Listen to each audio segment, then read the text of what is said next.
Raghav, one of the faculties for this urban design studio. So this year we have a different project from last year's urban vision. Here we have chosen a brief where we are addressing the needs and the demands for the city. We are looking at a neighborhood which can cater and provide solutions and decongest.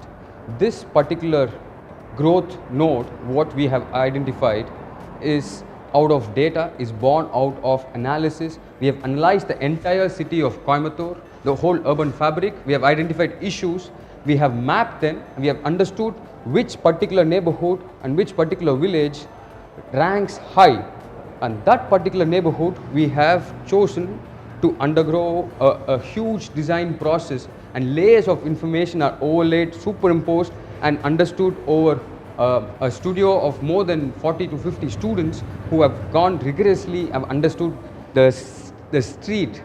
They have gone down to the street and understood and mapped them and got back to the studios on the design table. We understand the day-to-day issues. Here we are looking at a neighborhood which has mixed use land use patterns. We have a mixed multicultural settlement. We are looking at solving the basic needs for the city of Coimbatore. We are addressing smart mobility, smart waste, smart infrastructure for the future. This eco neighborhood is going to cater, decongest the whole city. We are looking at solving the most of the issues which are there in the city. And this year we have more than 40 proposals which address most of the issues which Coimbatore right now is facing. You're going to look at 2 to 3 master plans and different proposals. From here onwards, we are going to witness what we have undergone over a 6-month process. Thank you.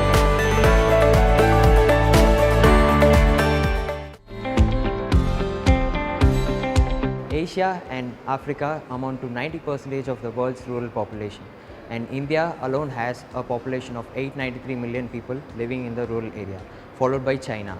And it is predicted that 1.6 billion people will be living in the urban area by the year 2050 in India. And looking at the largest states in India, Tamil Nadu ranks first among the urban population in India, and which is about 48.45%. And it was very important for us to look at one of our home districts, Coimbatore, and look at it where it stands in the state. And we found out that it was higher than the state average of urban population. And it is predicted that the population of the urban area in Coimbatore will increase further in the future. And it is also the 16th largest urban agglomeration in India due to the presence of textile industries and education. Coimbatore is located on the foothills of the Western Ghats. Coimbatore is also blessed with natural features like Noyal River, its tributaries, the tank system, the 28 major tank system, and as well as the lakes and ponds created during the Chola period. There are about 9 lakes and ponds inside the corporation limit which were created during the ancient Chola system, and which are now also regenerated during the smart city program. Coimbatore consists of 6 taluks: Mettupalayam, Coimbatore North, Coimbatore South, Pollachi, Valparai and Sulur. The growth of Coimbatore is more on the northeast and southwest directions. The growth on the other directions are restricted due to the Western Ghats, hills, Bulvampatti, Annamalai, as well as Tirupur district and also the state boundaries. Before studying the entire Coimbatore and analyzing it, we fixed few parameters so that we can identify the growth nodes.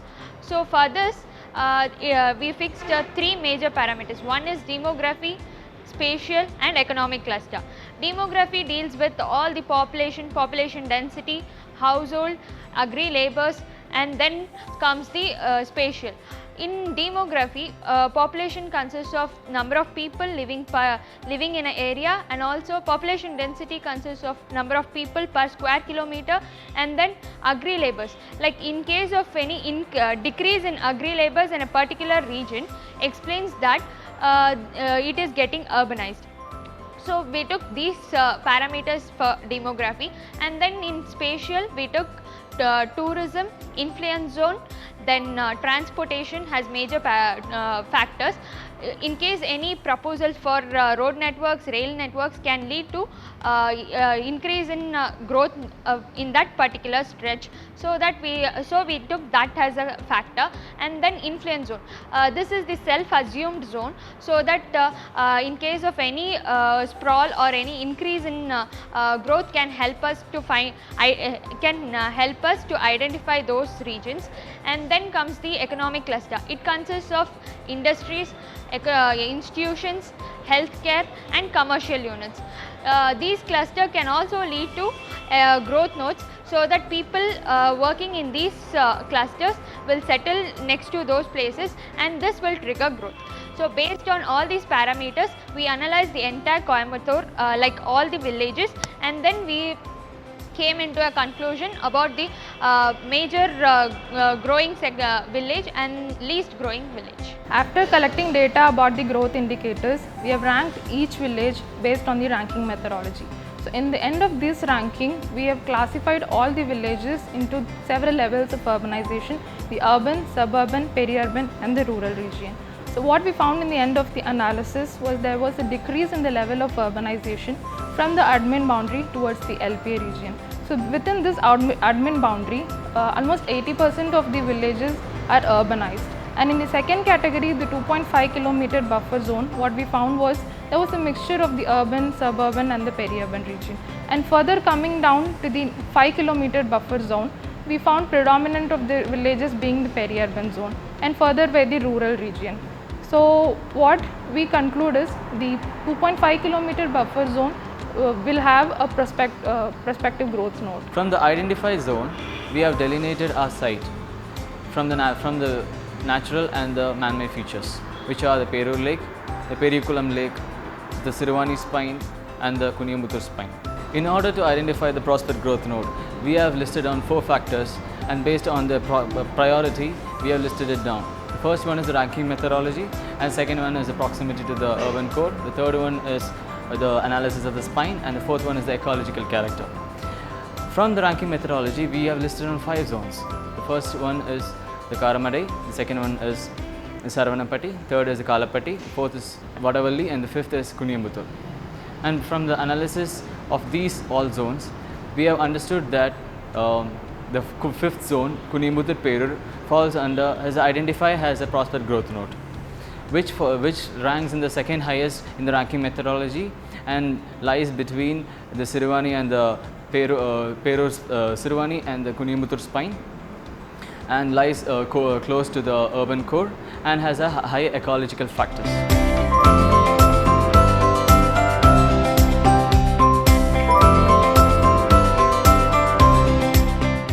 My name is Anne-Maria Joseph from Sasi Creative School of Architecture. The aim is to study the site which we have chosen along with the neighborhood through visually and physically and in-depth analysis, and we will understand the characteristics of the site. So for that, what we try to do is we try to adopt the concept of Kevin Lynch concept of imageability, which include path, edge, knot, district and landmark. So within that, we try to understand with a similar concept. What we try to understand is we took what are the issues what we are facing within the site. For that, we went a direct site visit and we concluded with our proposed master plan.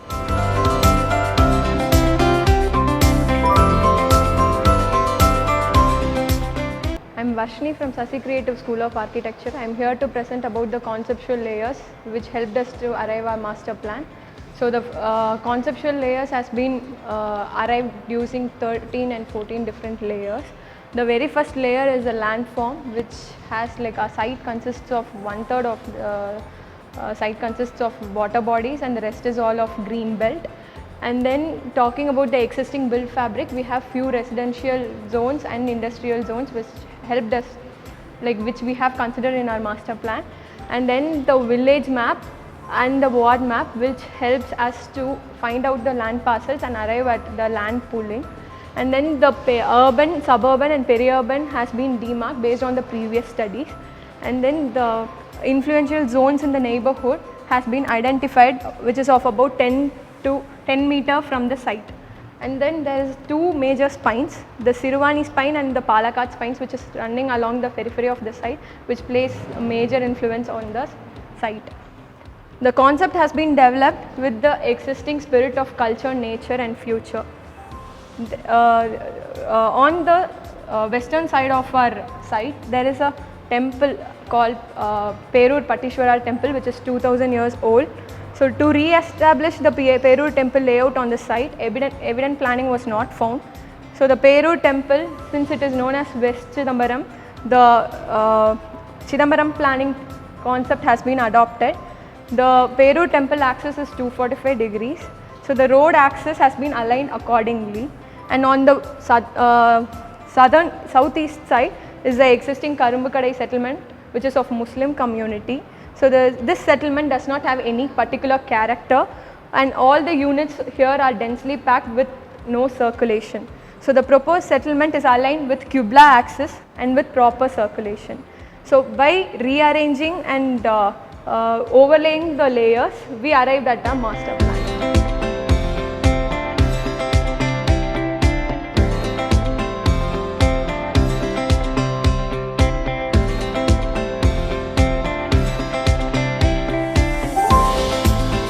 Our total site area is about 1275 acres, and we have implemented the schemes of land pooling and land acquisition for the land parcels and its separation.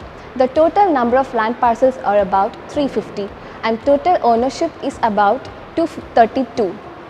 And also these lands are located in different parts of semi-urban, peri-urban as well as urban regions.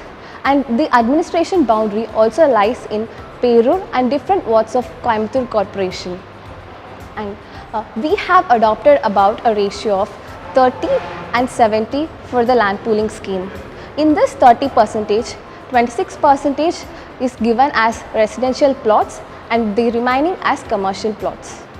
The largest area of land parcels are about 60,000, and the smallest is about 130 square meter, and the average is 30,000 square meter. And 1/3 of our site consists of water bodies which has lost its ecosystem. In order to retain its ecosystem, we had provided riparian zones around the water bodies, which is of 50 meter for river, 30 meter for lake and 10 meter for channels.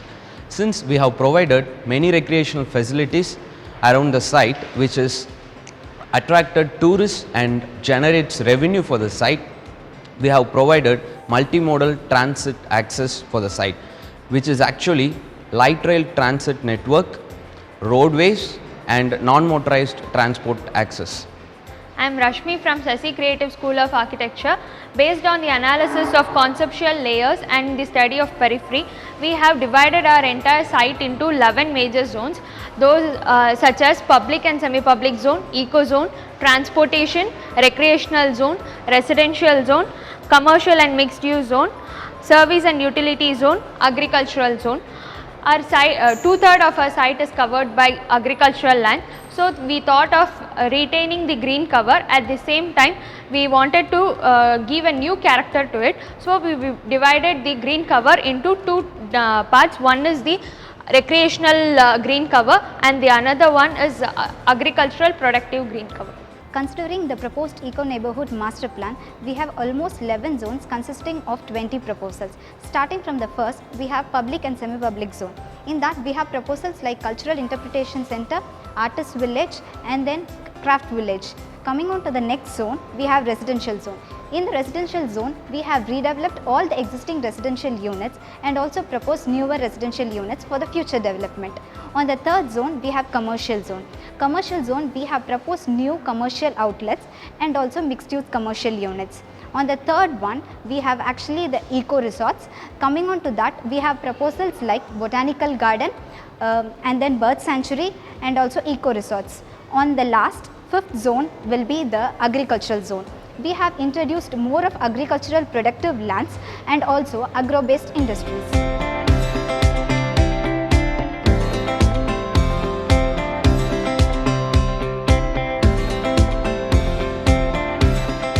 My name is Abdul Rahim Kaja. I am final year student at Sasi Creative School of Architecture.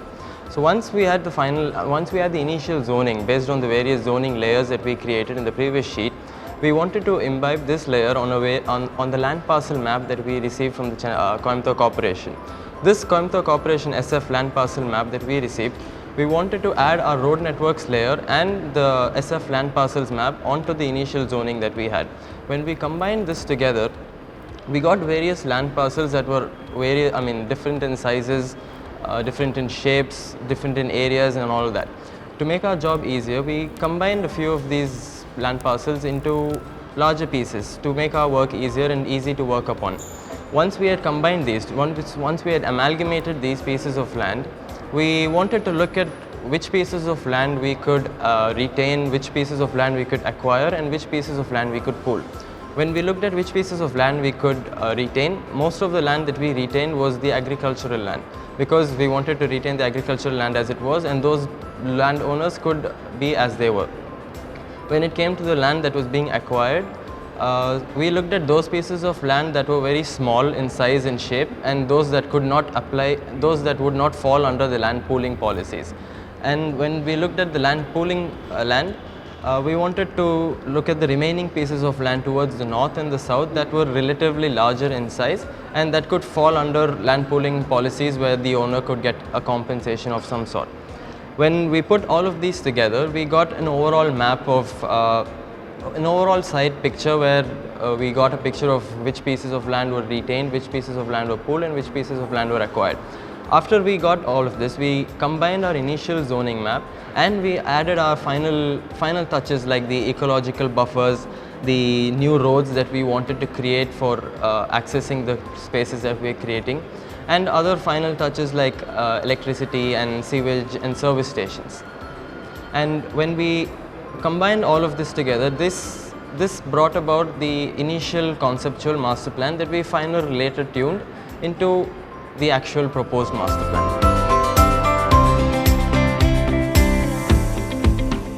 After analyzing all the layers, we have proposed a master plan based on the levels of urbanization, the urban, suburban and peri-urban region, also considering the land use pattern existing at present. So we have tried to retain the majority of the land use, which is the agricultural land. So one of our main motive is to retain this land, preserve it, enhance the protection not only to cater a service to the region at present but also to the other parts of the city, and also prevent the urban sprawl to these regions. So we have retained the agricultural land existing at the peri-urban region by using various land pooling schemes.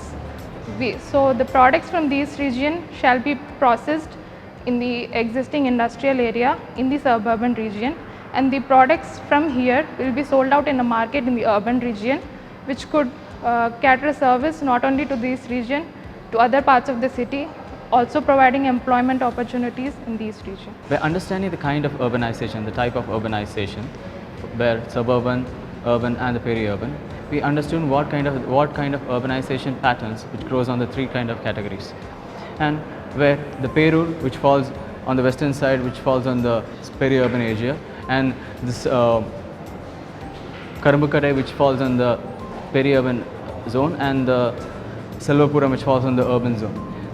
We understood that what kind of settlement patterns is going through, and we try to reproduce it and what kind of settlement patterns it needs and how can we control the urban sprawl which is going through.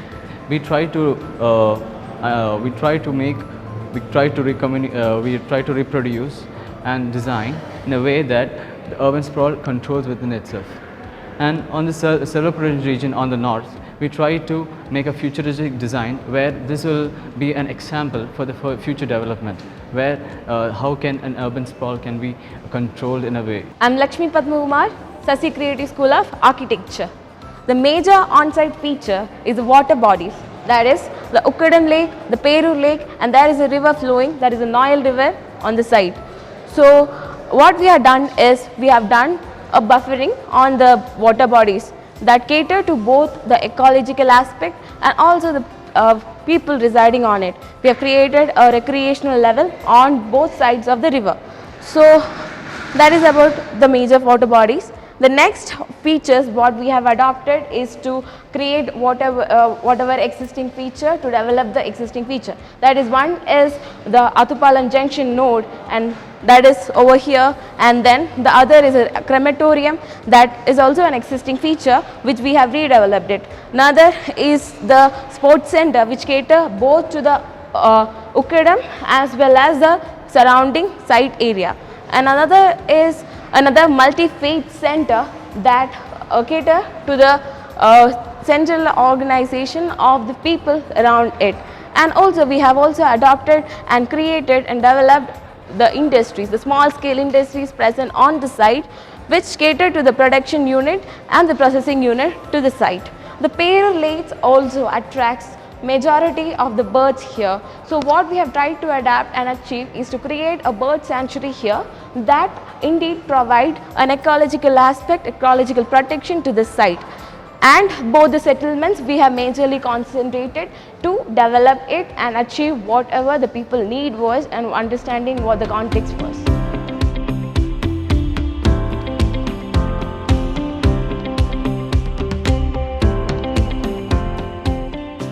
This is a model for our proposed master plan, and you can see how we have dedicated and planned all our spaces accordingly. And that is the agricultural empty land, and this is the area which is proposed surrounding it. And this is the Coimbatore region, and you can see how this is the existing pattern, how it flows, and this is the proposed region, and so that this part will not shift, the urban sprawl will not happen to this region. And over there, this is the futuristic expansion how we have imagined to be in the future. And that is the Perur region and the existing pattern and how the radial pattern moves towards it.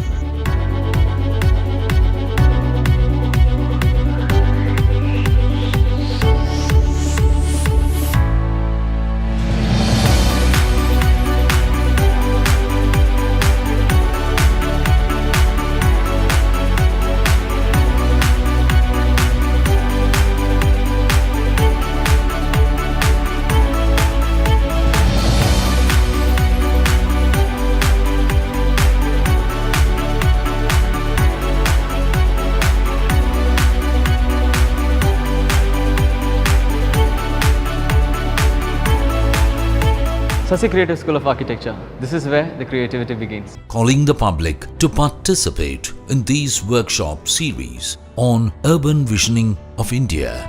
It's not about what our city will be, but what our city can be. Join us in this moment to visualize and build a greater India. Jai Hind.